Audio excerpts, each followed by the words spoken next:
Welcome to the Emerging Civil War podcast. I'm Chris Mikowski, and joining me from the captain's cabin is Dwight Hughes, my friend. Dwight, how are you today? I'm doing great. Thanks, Chris.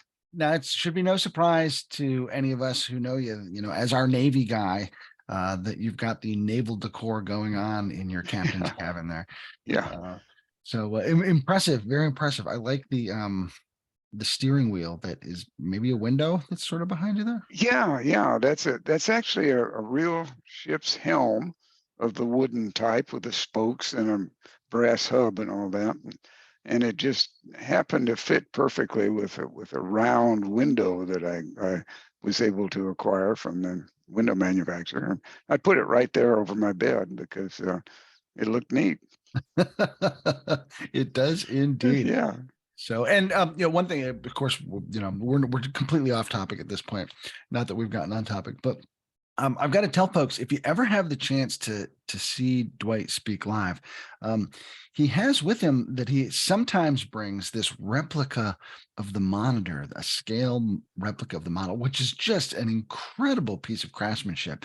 You want to talk about that for just a second? Oh, sure. Well, when I finally got the book published on the Battle of Hampton Roads for the Emerging Civil War series, I decided to reward myself with a nice model of the Monitor it's over here on my credenza, which is it was an empty space, and I needed something to put there. So it's about that long, and it's a professionally made model, and the fellow made the framework, and he actually plated it with little pieces of tin to simulate the iron plates. So it's covered with individual little pieces of tin, which make up all the iron plates. The turret actually turns, and it's got little guns inside, and the rigging for the guns and all of that. So I just thought it was really cool.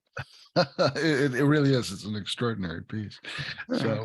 So I've asked Dwight to join us today because he made reference to one of his previous books a second ago, Unlike Anything That Ever Floated, The Battle of Hampton Roads. But he has a new book that he has co-edited with me called The Civil War on the Water. And it's basically an overview of Civil War naval actions drawn from the Best of the Emerging Civil War blog as part of the ECW 10th anniversary series published by Savas Beatty. And so, Dwight, you came to me with this idea, like we should do a Navy book. Where did the idea for a Navy book come from? Well, I saw the first couple of entries in the 10th anniversary series, and I thought they were great books. And I thought, well, maybe the Navy should be represented in.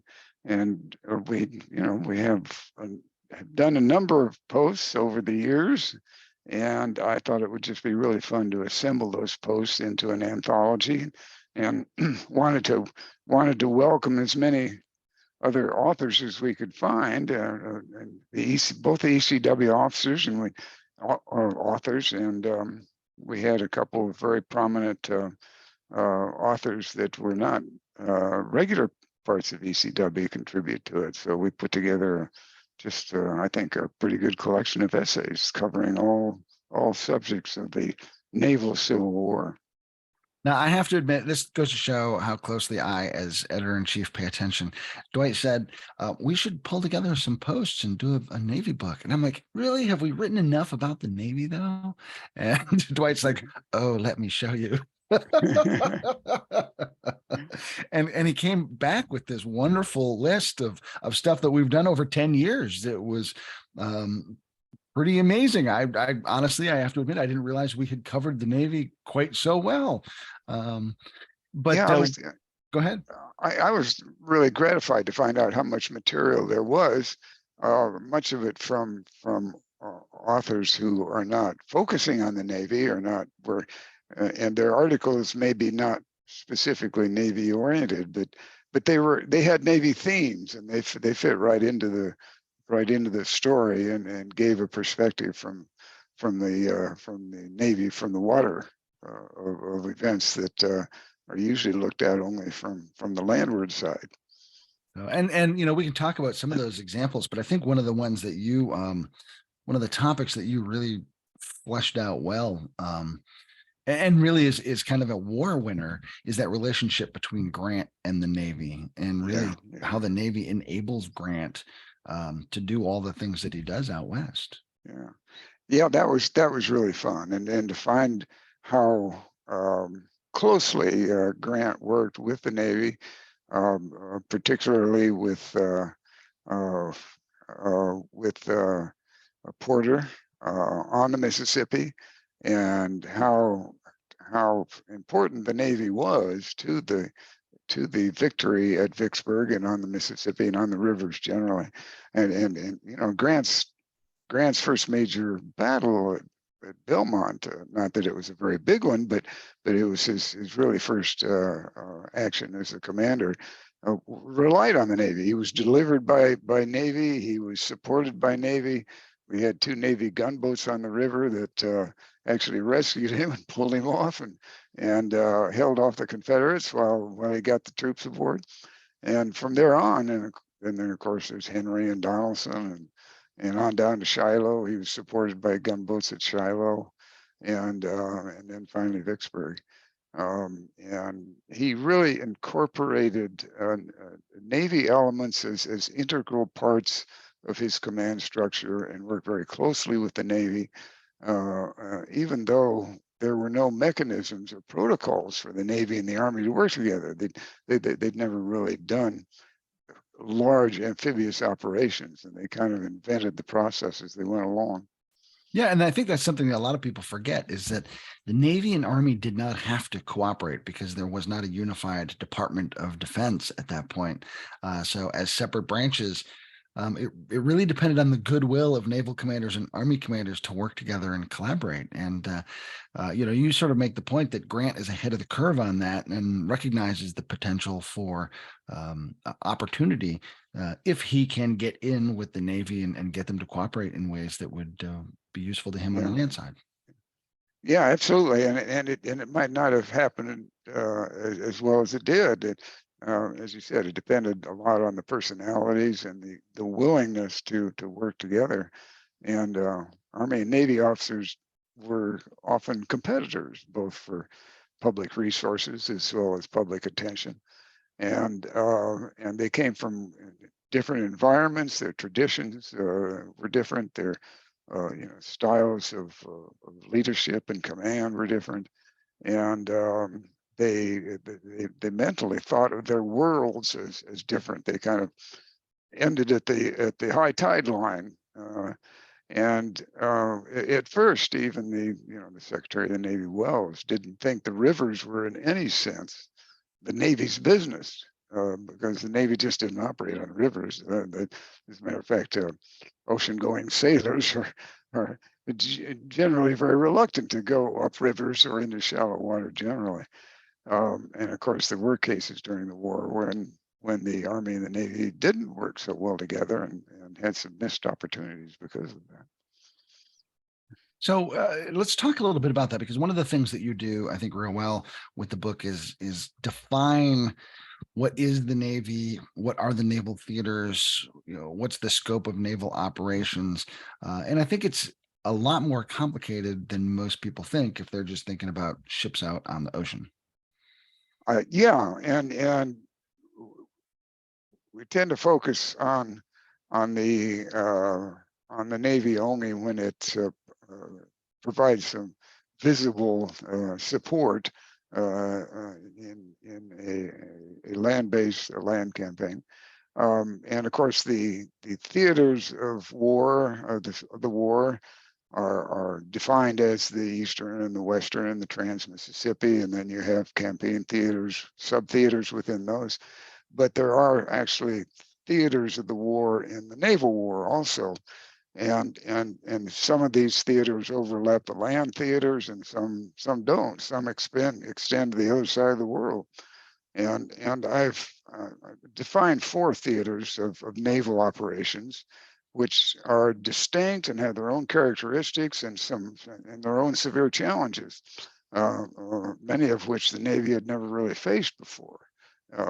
And of course, we have the traditional ocean theater where you've got ocean-going ships and ocean-going sailors, and that's what they do. And they confront enemy ships, and they And that's what they're trained to do, and that's what their mindset is. And of course, on the oceans, we had the commerce raiders. That's primarily what happened. We didn't have any fleet actions to speak of on the oceans because Confederates didn't have that big a navy. But the Confederate commerce raiders ranged throughout the globe, and we Union sent off ships to chase them down. Not very successfully, but managed to finally catch the Alabama in a famous case. But beyond the oceans, you've got the blockade, and the blockade is an offshore theater which extends from the tide line for a few miles out off the coast, and that really is a separate operation. It's a separate theater, and the whole challenges of conducting the blockade, of setting up formations off the ports that can interdict the comings and goings of the blockade runners. That's a real challenge, and the British Navy, of course, did a lot of that during the Napoleonic Wars, but that was with sail ships. Now we had whole new challenges with steam-driven ships and providing coal and maintaining those ships and so on. So that was a separate theater. Then you had the shallow water theater, the coasts and the harbors and the rivers, where we had lots of dramatic action against forts and ports, New Orleans and Mobile and Charleston and Port Royal and Chesapeake Bay and so on. And again, that was a different type of thing. That was a lot of shore bombardment, amphibious operations, which the Navy had never done much of at that goal. And then, of course, in the heartland of the country, we had the rivers, and that was a whole different kettle of fish, because the Army and the Navy, as we were talking about, essentially invented riverine warfare, where you had specialized craft designed for the rivers, and the rivers are a whole different operating environment from the oceans. And we really haven't had that kind of operations until Vietnam, and there are some close parallels there.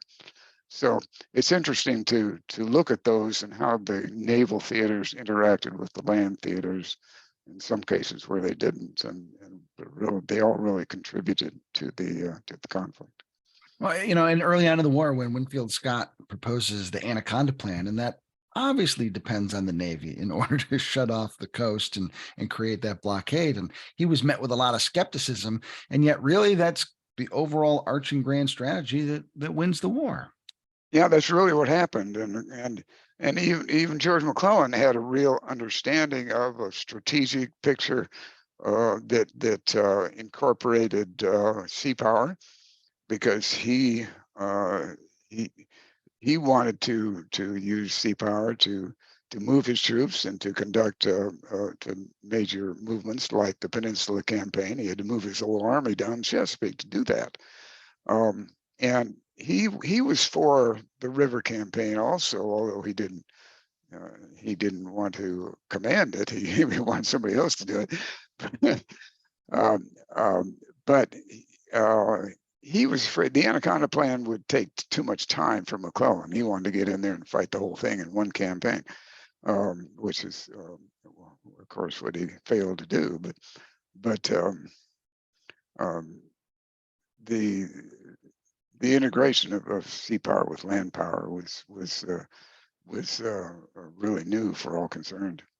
And when you talk about the different theaters and the different challenges that exist in each one, I know that the North and the South also had different challenges from a naval perspective going into the war. What would you say the biggest challenges were for each side? Well, for the North, both of them had to. Well, the Confederacy had to start a navy from scratch. I mean, they had essentially nothing. They managed to confiscate a few vessels, but they had to start from scratch. But even the Union Navy wasn't ready for that kind of conflict any more than the Army was ready for the conflict.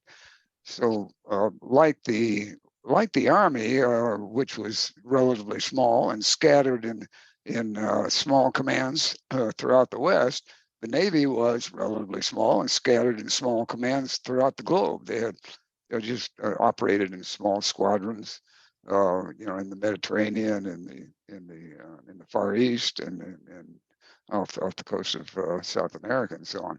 And their whole strategy was just a few ships, good armed, good fast ships out there to protect commerce and to go after pirates. And that's about all they did.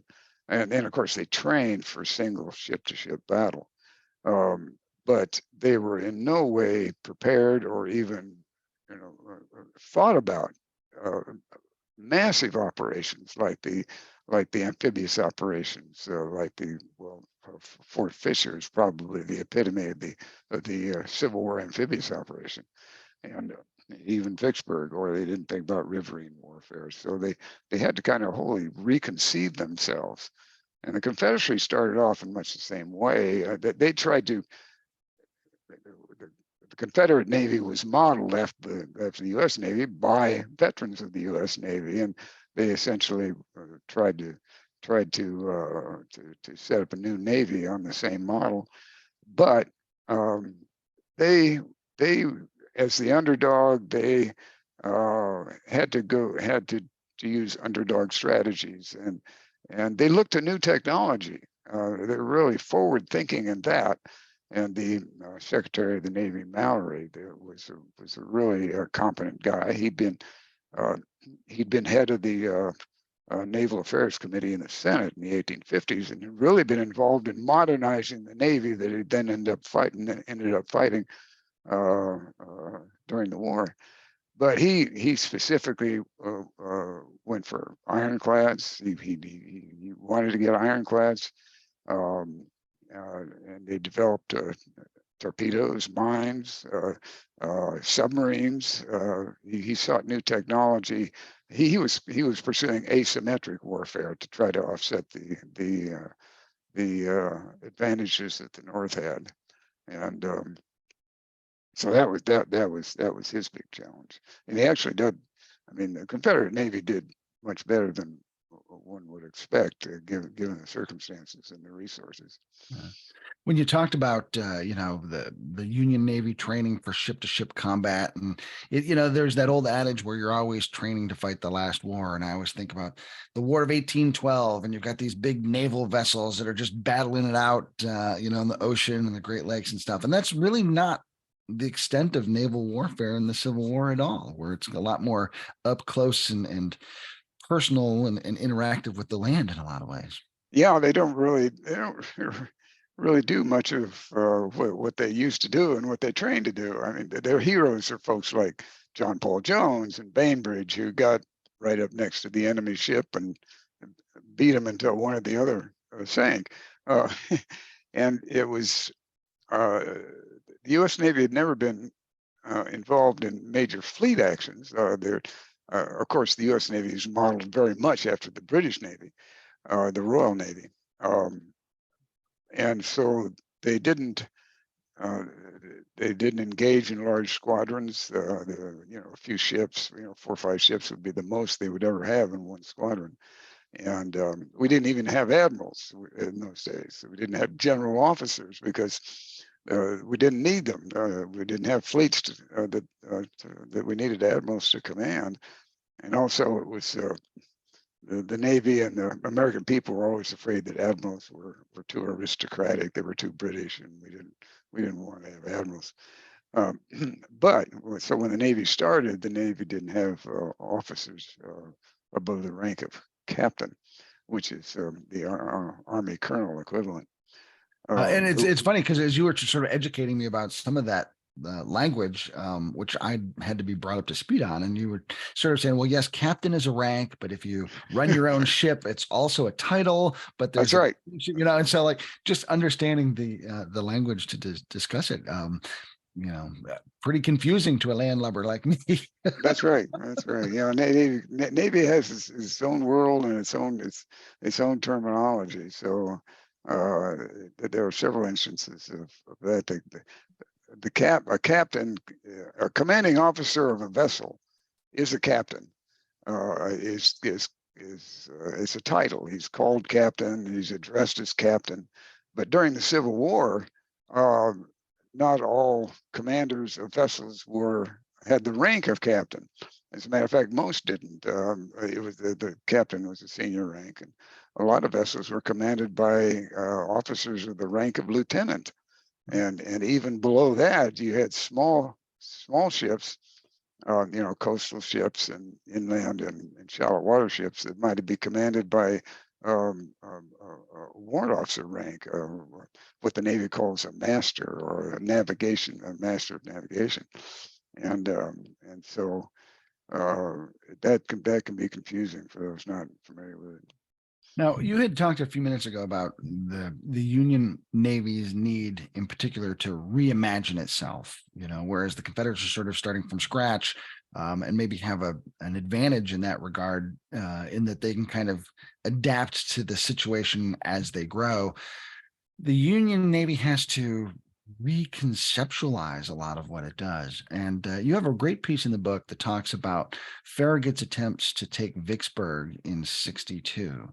And I thought that was a great example of how, Farragut's taking these deep water ships up the river, up the Mississippi to Vicksburg, and having to figure out how to use these big ocean ships to fight a current that is keeping them from really achieving their objective. And it was just, to me, it really encapsulated that notion of, gosh, we got to think things a little differently here. Yes, and when Farragut managed to get by the forts at New Orleans, that was a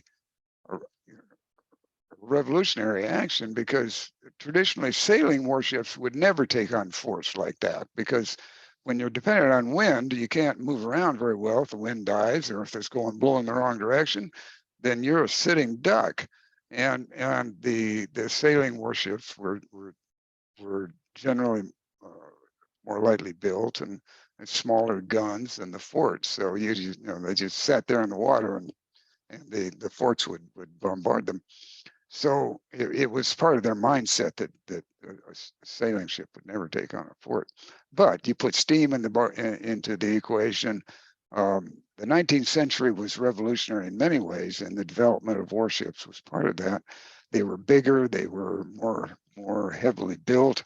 The guns were bigger, longer range, heavier caliber, and but they still weren't sure what was going to happen when they took on the forts. But as Farragut said, well, I'm just going to drive by the fort and shoot my guns as they go by and see if we can get by them, which is what he succeeded in doing. But then the president and Secretary Wells and some of the politicians thought, well, if you can do that, you can go on up the river. Farragut was somewhat reluctant to do that, because his ships were pretty big. They're not as big as modern warships, but and the Mississippi is the only river he could get very far up because of his size. So he went on up the river, but again, you're working against a strong current in very narrow confines, sandbanks and mud and snags and floods and droughts and whatnots, and sailors are not. Ocean sailors are not comfortable in those environments.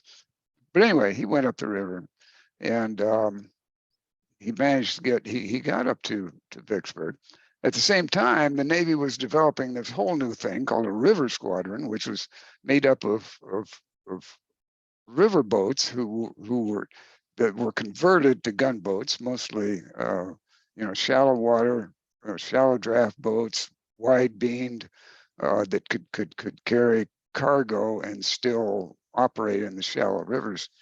And they had to rely on rivermen to help them drive these things, because ocean sailors weren't familiar with the river conditions. So anyway, we developed a river squadron, and then we built the city class ironclads, river ironclads, which were revolutionary too. And they brought a river squadron down the river after taking Forts Henry and Donelson and Island Number 10 and winning the battle at Memphis and so on, cleared the upper river. And so you've got a river squadron and a deep water ocean squadron, both sitting there at Vicksburg. probably the largest concentration of of river warships ever up to that point. And they tried to bombard Vicksburg, tried to take Vicksburg, but um, the Army wasn't interested in helping them, so they couldn't do it. And Halleck had an opportunity after Shiloh. If he'd sent Sherman and Grant over there to Vicksburg to back up Farragut and Flag Officer Davis there, they would have taken Vicksburg in the summer of '62. But he wasn't interested in doing that. So Farragut started running out of coal. The river level started dropping, and he just couldn't hang around in that summer. So he went back downriver. And he said, I'd rather work on the Gulf and let me get back out on the ocean here. And so that's what he did. And I think part two of the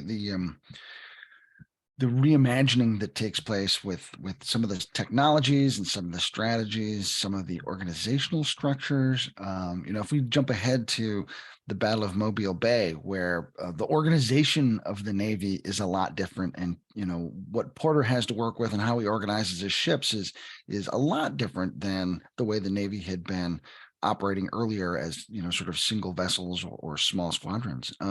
How important was that reorganization and the creation of new ranks and that sort of thing in the evolution of the Navy's capabilities? Well, the large squadrons that evolved would be more familiar to us from the 20th century, World War I, World War II, where you have multiple ships of varying classes, varying sizes, varying armaments, who have to combine in formation, both offensively and defensively. So we had the ocean-going ships, the frigates and the sloops, which would be roughly equivalent to what we today would call the cruisers and destroyers, which were mid-sized and smaller-sized combat ships.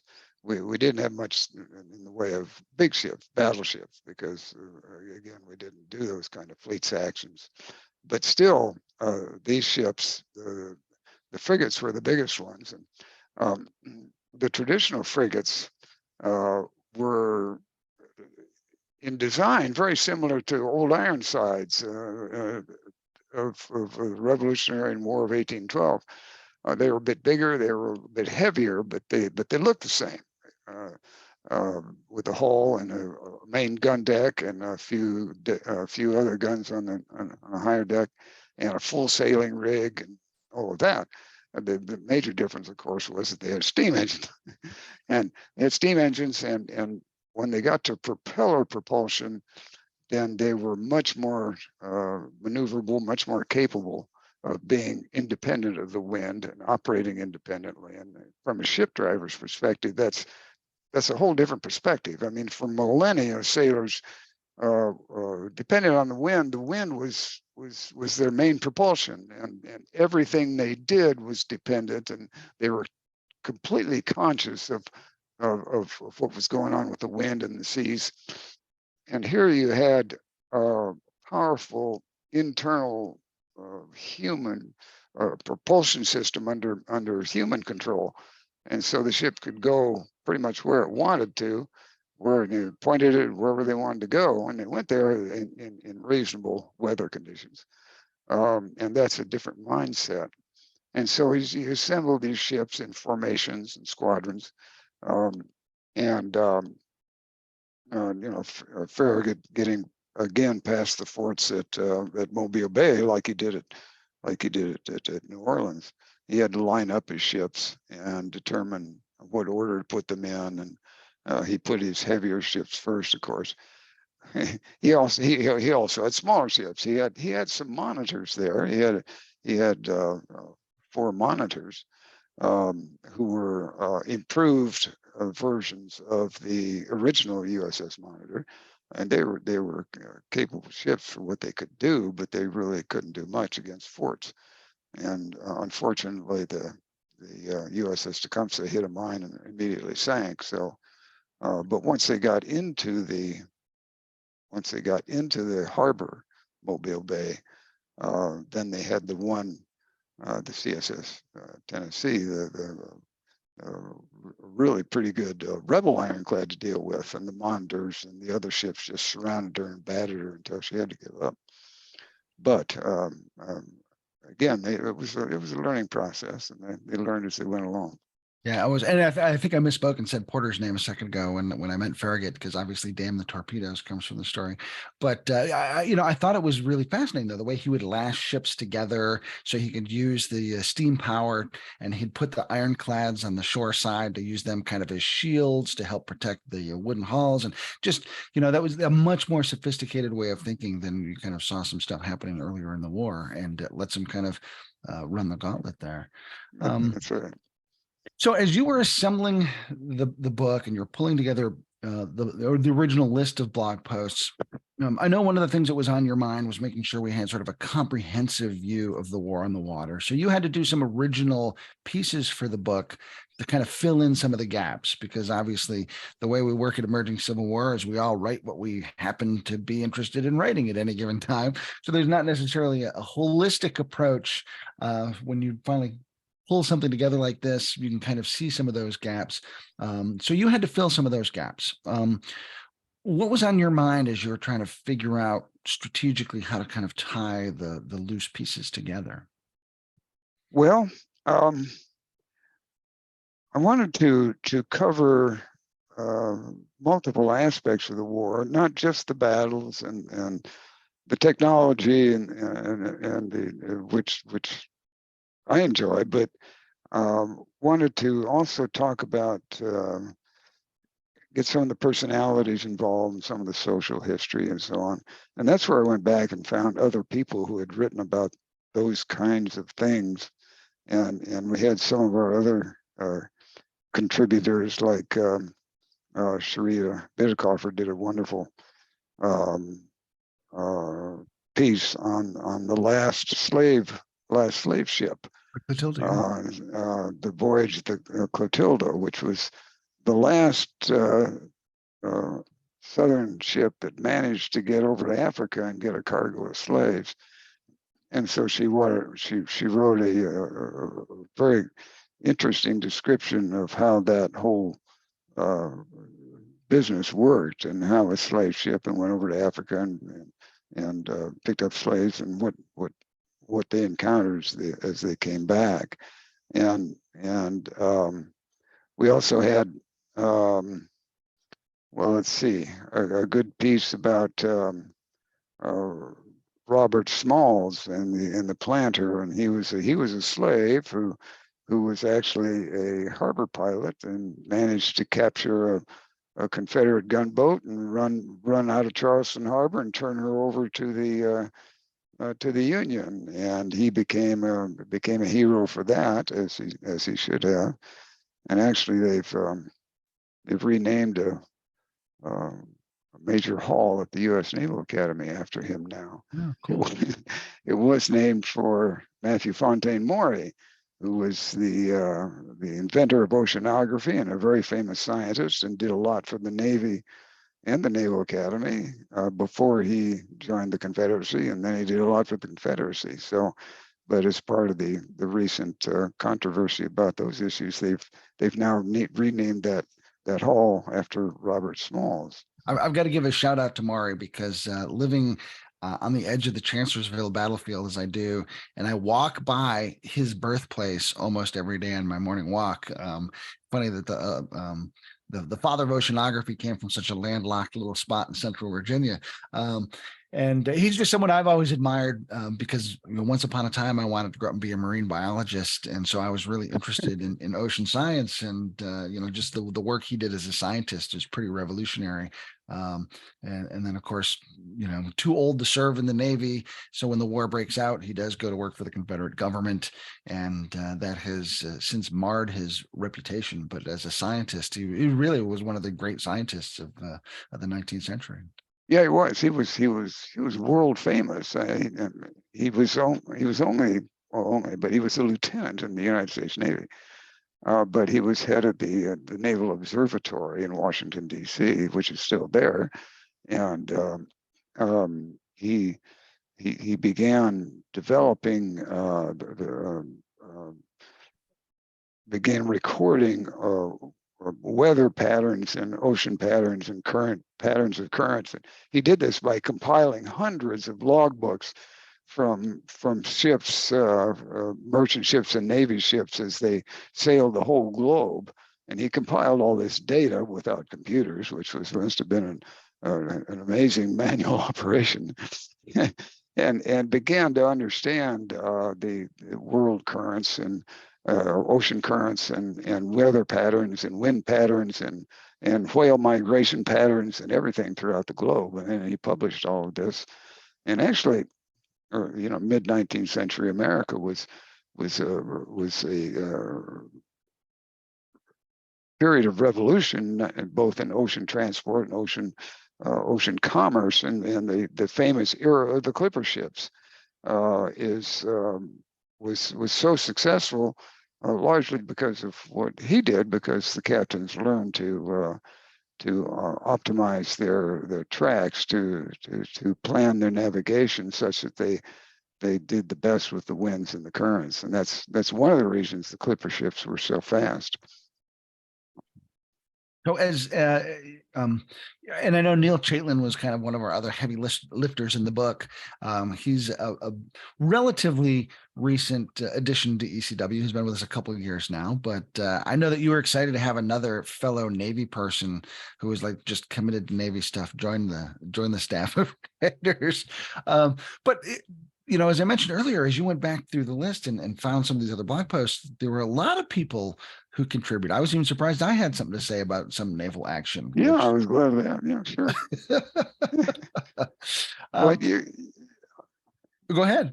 Well, I just to say, you can't go too deep into the war without touching on the Navy. I mean, it is there in so many aspects of it, more so than you realize. Now, there wasn't much Navy at Bull Run or Gettysburg or Antietam.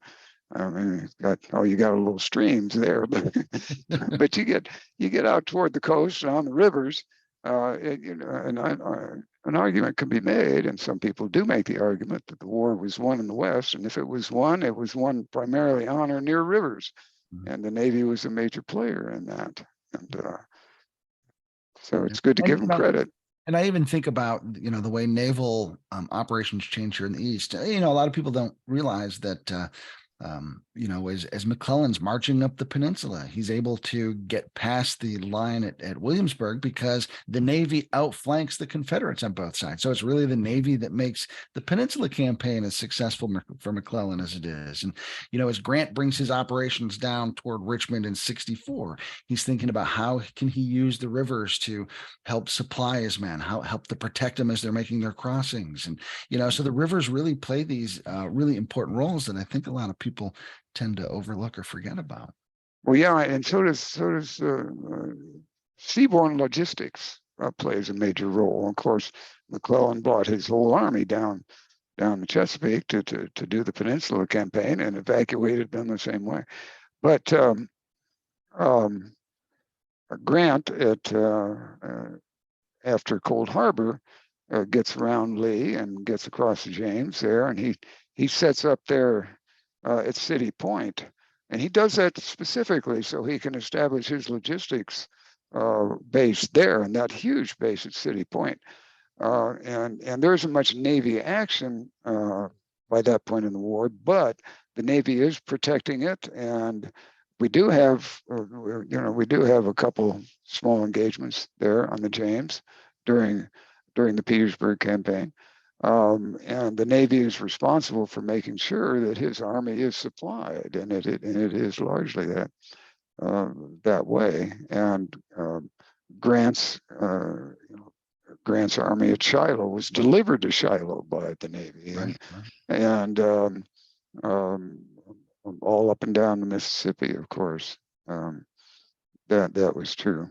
Well, and of course, I think about that great Riverine Crossing from Hard Times and Desharines across to Bruinsburg at the end of April of 63 that gets Grant to the east side of the Mississippi for his inland campaign against Vicksburg too. Largest right. Riverine Crossing in the history of the Army. Yeah, and Grant said he couldn't have done that without the Navy. That's right. Porter was there. Porter ran his gunboats past Vicksburg and set up there south of Vicksburg and made sure that Grant got across the river. And So Dwight, let me ask you, do you have a favorite naval figure north and a favorite naval figure south? well, yeah, I guess my favorite or most colorful figures north would be Porter. He's a fascinating fellow, and he's involved right from the start. He met with Secretary Wells and Lincoln and Seward. Seward, I think, brought him in right at the beginning, and he was involved in the discussions about how to relieve Fort Sumter. And he got all excited about setting up well, he and Seward wanted to set up an expedition to relieve Fort Pickens down in Florida. And they said, well, Sumter's probably lost to us. Let's, we can kind of let that go and we can go get Fort Pickens. And there was a whole, mess there because Lincoln didn't quite have a handle on things yet. Right. And Seward and Porter went off and planned this Pickens expedition. Well, Lincoln was trying to take care of Fort Sumter, and he was planning an expedition to Fort Sumter, where the future Assistant Secretary of the Navy, Fox, was involved. And they got all mixed up about which ships were going where, and it was a fiasco. But unfortunately, it didn't involve anything. And Porter can be a bit of a braggart. He claims responsibility for the idea of taking New Orleans from the sea, and he got his foster brother Farragut put in charge of it, and he went off. He was junior, so he got involved in that too, and then of course up and down the Mississippi. So he's a fascinating character. Yeah. South? Oh, Do you have a favorite Southerner? Oh, favorite Southerner. Well, that's hard. I guess Raphael Semmes ranks real high on the list. His book about his adventures on the Sumter and the Alabama is just fascinating reading. It's a great sea story. He's a great writer, and he's an unreconstructed rebel. And you get a lot of Union bashing or Yankee bashing in his writing, but he starts off with very erudite defense of the constitutionality, the legality of secession, so you can get into the head of a Confederate and understand where he's coming from. And then he tells this wonderful sea story about first the Sumter and then the Alabama, which of course is the most famous of the commerce raiders and her adventures and eventual sinking off the coast of France. And that's a fascinating story. So when people pick up the Civil War on the water, what do you hope that they take away from it? Oh, well, I hope that they can look at events that they may be relatively familiar with in terms of what happened on the land, and view them from the water. And you're seeing essentially the same events, but you're seeing it from a whole different perspective, and you're learning different aspects of it, and you come away with an appreciation for the contribution from the Navy side. And then on the other hand, I think they find a whole lot of fascinating stories that they would never have encountered before, and might not encounter if they didn't really pursue the Navy side. And both for people who are not naturally inclined to look at naval history, but want an introduction to it and want a feel for it, an understanding for it, and appreciation for how it kind of fits in the big picture. They can get through here and they can, and then they can read some of these stories. And one of the good things about the book is that you can read it in any order. I mean, it's roughly chronologically, but you can pick and choose what interests you, and the chapters are relatively short, so they're a good quick read when you don't have anything else to do. So you can just learn a lot, and those who maybe are more interested on the naval side will also see things that they might not have thought before, because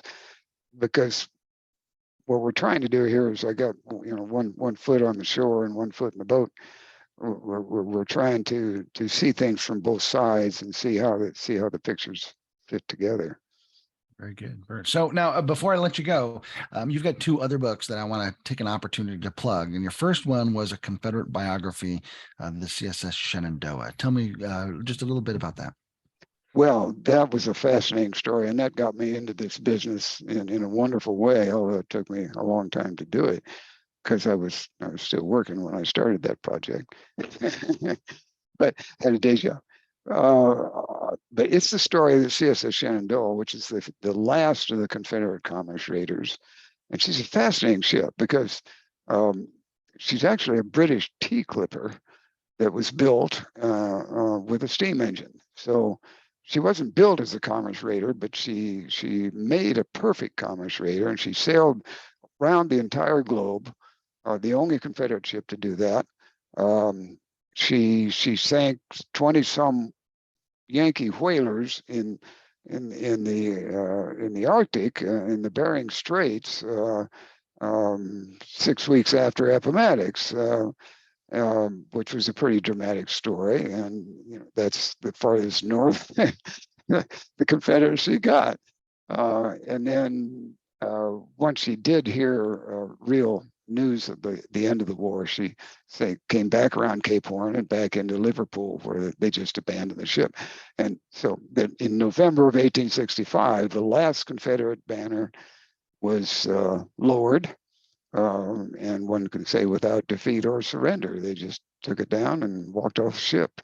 Once the Brits let them walk off, that was a bit of a controversy too. But it's a fascinating story. It's a great sea story if you like sea stories, but it's written in a way that even those who are not not familiar with sea slang can understand it. But it's a great Confederate story too, because I managed to incorporate 5 journals, personal journals of the officers of the ship, and it practically writes itself in that respect. And you really get into the minds and the heads of the experiences of these young men as they go around the world, visit a tropical island, go to Melbourne. Great story. So that's a Confederate biography, the CSS Shenandoah, available from Naval Institute Press. And then your follow-up to that was an entry in the Emerging Civil War series, Unlike Anything That Ever Floated, and it focused on the Battle of Hampton Roads. Tell me a quick little blurb about that.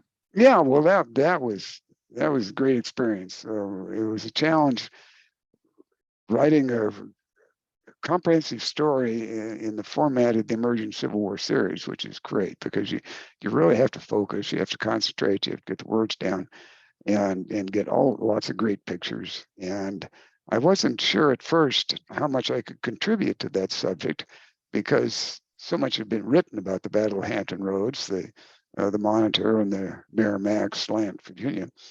But I found that I could take a little different slant on it, and again try to tell the story from a perspective that both Civil War buffs and naval history buffs can appreciate, and tried to work in a lot of personal stories into that, so they could see it from the perspective of the guys who actually were there.